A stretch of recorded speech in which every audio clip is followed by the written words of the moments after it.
Saludos y bendiciones. Para mí es un privilegio estar con ustedes una vez más. Ahora sí, para mí comenzando un nuevo año, el 2024, agradecido a Dios porque nos permitió cruzar esta línea imaginaria.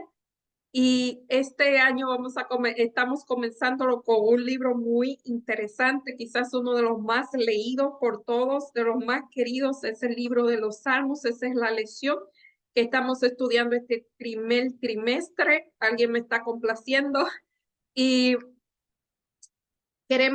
esta es ya la segunda lección. Vimos cómo se lee los Salmos la semana pasada, aprendimos un poco de cómo escribir literatura. Eso digo yo, y cómo entenderla. Y ahora vamos a la segunda lección, otro tópico muy interesante. Pero antes de continuar, vamos a pedir la presencia del Espíritu Santo por medio de la oración. Oremos. Alabado y glorificado sea tu nombre, Señor. Gracias por todas tus bondades, tus misericordias. Gracias por este nuevo año que comienza, Señor, porque nos has permitido cruzar esa línea imaginaria, Señor, nos has dado vida y todavía tenemos salud. Gracias, Señor, porque tú nos das este regalo de estudiar este trimestre el libro de los Salmos, este libro que ha sido de consuelo, de esperanza, de alabanza. Nos ha servido en cada circunstancia de nuestra vida y nos seguirá sirviendo de consuelo eh, a través de estas bellas poesías. Ahora te pedimos, Señor, en forma muy especial por cada persona que nos ve, por cada situación que puedan estar enfrentando, que tú intervengas en cada una de ellas y suplas todas sus necesidades de acuerdo a sus riquezas en gloria. Pido una bendición, Señor, o la promesa del Espíritu Santo para que sea el que dirija este video de principio a fin, Señor, y siempre sean mis palabras, nunca las mías. Todo te lo pedimos en el nombre y por los méritos de Jesús. Amén. Pues esta semana es una muy interesante y vamos a estudiar un tema basado en el Salmo, un tema muy conocido y es el tema de la oración. Dice el espíritu de profecía que la oración es hablar con Dios como un amigo, no es que éste necesite que nosotros le digamos lo que queremos decirle porque ya todo lo sabe, sino a fin de capacitarnos para recibir las cosas que él tiene para nosotros. Estoy parafraseando un poco. Eh, esto enséñanos a orar, este título fue un pedido que los discípulos le hicieron a Jesús. ¿A quién más le podrían hacer un pedido así que enséñanos a orar? Y nosotros pudiéramos pensar, ¿qué pedido es ese? ¿Quién no sabe orar? Pero realmente, al parecer, a veces habemos muchas personas que no sabemos orar, así que tenemos que aprender.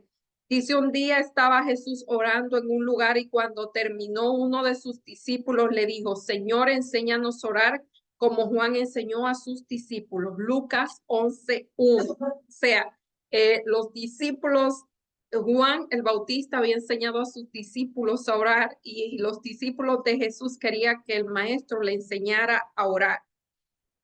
La creencia de que únicamente la oración espontánea es real, a veces nosotros oramos, esa es mi preferida, la espontánea, pero a veces la oración de memoria a veces debe seguir un patrón y eso fue lo que Dios le dijo o Jesús cuando estuvo en la tierra le enseñó a sus discípulos en esa famosa oración del Padre Nuestro. Dice, sin embargo, los discípulos de Jesús se sintieron inmensamente recompensados cuando le pidieran a Dios que le enseñara a orar. Me parece que fue un pedido muy genuino. Quizás ellos al ver que Juan el Bautista enseñó a sus discípulos, ellos también querían que le enseñara. Quizás no se sentían conforme con lo que ellos, o sea, con lo que ellos le daban. O sea, con la oración que ellos tenían y querían aprender más. Siempre es bueno aprender. Fíjense que cada vez, día que pasa, yo me doy cuenta que la vida es un constante aprendizaje y no se debe detener. Nunca uno debe estar tan seguro en un tema que no esté abierto a aprender más acerca del mismo. Desde la antigüedad, Salmos ha dado forma a las oraciones del pueblo, incluyendo la de Jesús. Fíjense, muchas de las oraciones de Jesús está basada en los Salmos. Esto es algo increíble.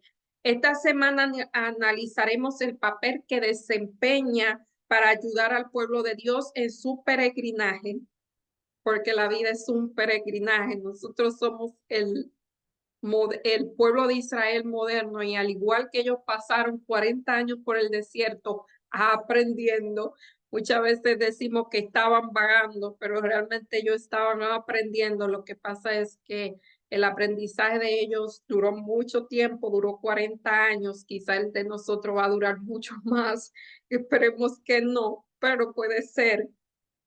Y crecer, o sea, no solamente es aprender, sino que ese aprendizaje traiga crecimiento con la religión. O sea, y cuando hablamos de crecimiento, es crecimiento en la relación con Dios. Debemos recordar que los salmos son oraciones y como tales tienen un valor incalculable.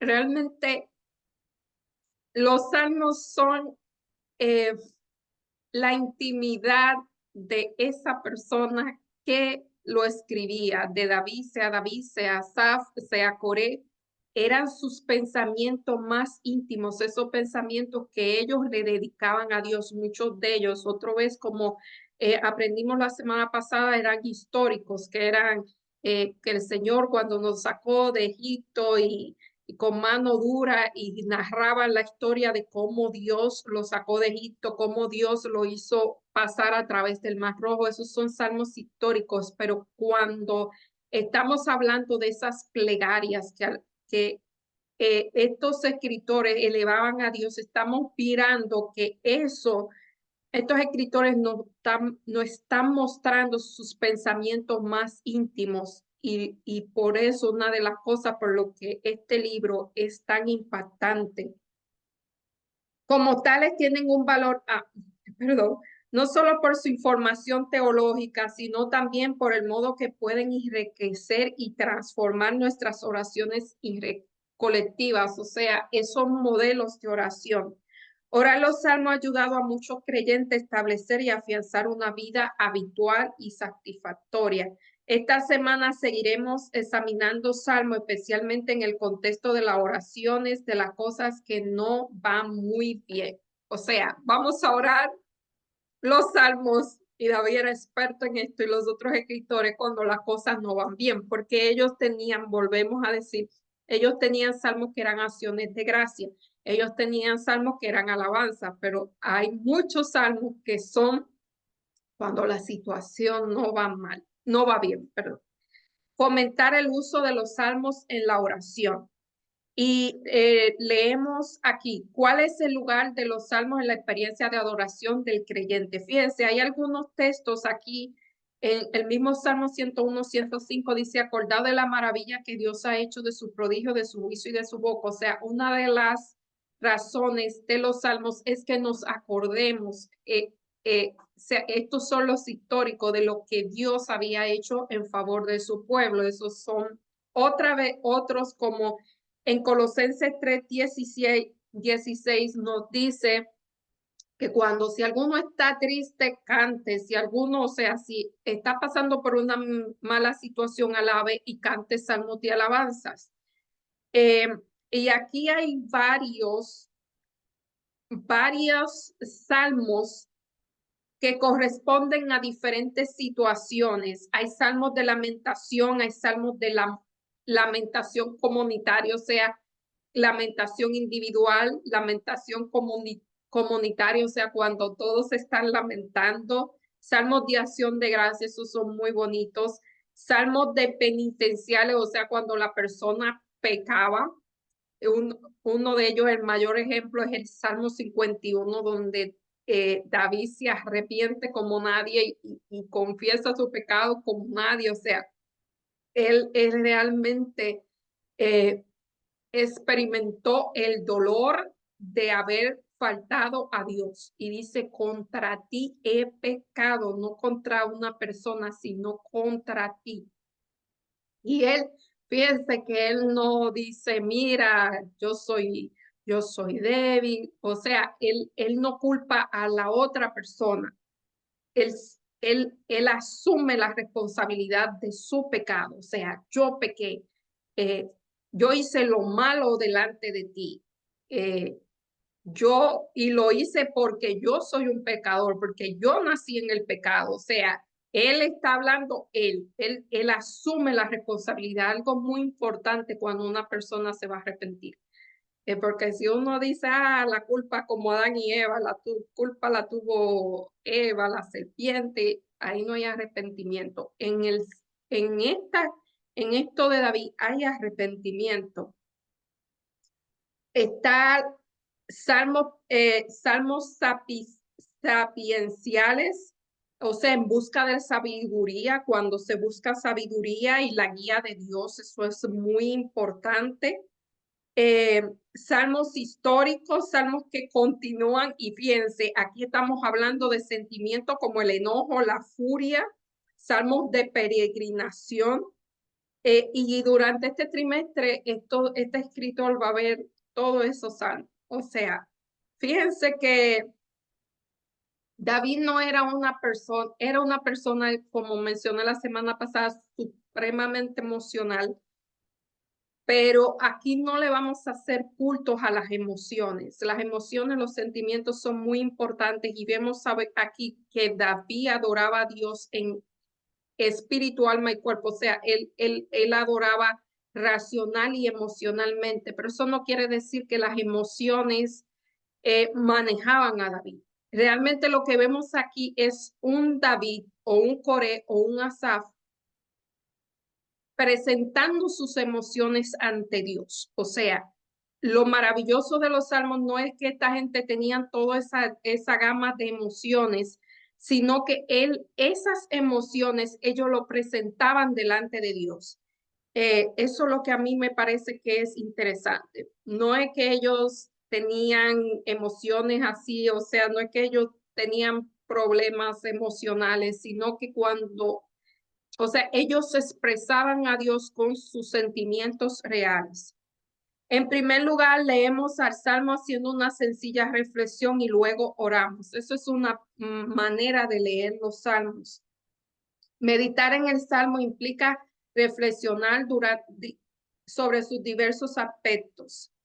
En el modo el salmista dirige a Dios y los motivos de la oración. Piensa en cuánto se asemeja a la experiencia. O sea, cuando uno busca un salmo, por lo general, puede comenzar leyendo el salmo del 1 hasta el 150. Eso pasa en la gente que hace que estudia versículos todos los días, el año bíblico. Estudia la Biblia en un año, pero a veces uno busca los salmos según la situación que uno se encuentre. Esa es una manera. Uno ora y entonces lee los salmos según la situación en que uno se encuentre. Ese método para mí es muy conocido según lo que yo he visto. Y aquí dice, eh, piensa en cuánto se asemeja tu situación a la experiencia. O sea, es que muchas veces uno dice, wow, él dijo eso, yo estoy sintiendo lo mismo, me está pasando lo mismo.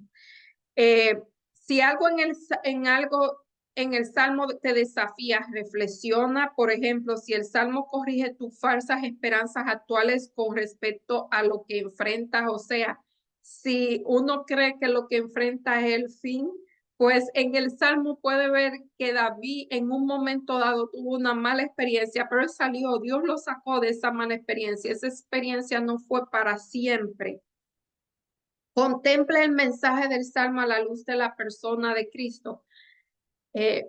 Siempre el centro de los salmos, el personaje es Dios. Realmente, vuelvo y digo, eso no es un culto a las emociones del escritor, es que él está llevando sus emociones ante Dios, y eso es lo interesante aquí. Siempre ayuda a mirar todo lo que hay en la Biblia bajo la perspectiva de Dios, de Cristo y la cruz. Además, detecta nuevos motivos de oración. Siempre hay nuevos. Yo últimamente he estado buscando nuevos motivos de oración, no los motivos que uno dice, Señor, que los típicos suplen mis necesidades temporales, materiales. A veces yo me voy más allá. a suplir otro tipo de necesidades que tendrá un impacto más grande en mi vida si son suplidos. A mí como que no quiero vivir ah, con el pan de cada día y eso se acabó. No hay cosa más importante que la comida y la bebida. Aunque es importante, pero realmente hay algo que es más a largo plazo. Además, detecta nuevos estilos de oración que te ofrece el Salmo. Pide a Dios que ponga su palabra en tu corazón, o sea, que la adentre y en tu mente. Si el salmo corresponde a la situación de alguien que conoce, intercede en oración por esa persona. La cuestión es que los salmos abarcan mucho más de todos los aspectos de la vida. ¿Qué significa la palabra de Cristo habite en ustedes en abundancia? Realmente, porque la lectura de la Biblia es el primer paso para esa experiencia y es el crucial. Fíjense que cómo uno conoce a Dios si no lee su palabra, si no lee, como alguien dijo una vez, sus cartas de amor, cómo uno conoce a Dios. O sea, uno lo puede conocer a través del sentimentalismo, pero realmente siempre es bueno tener una base razonable para leerla.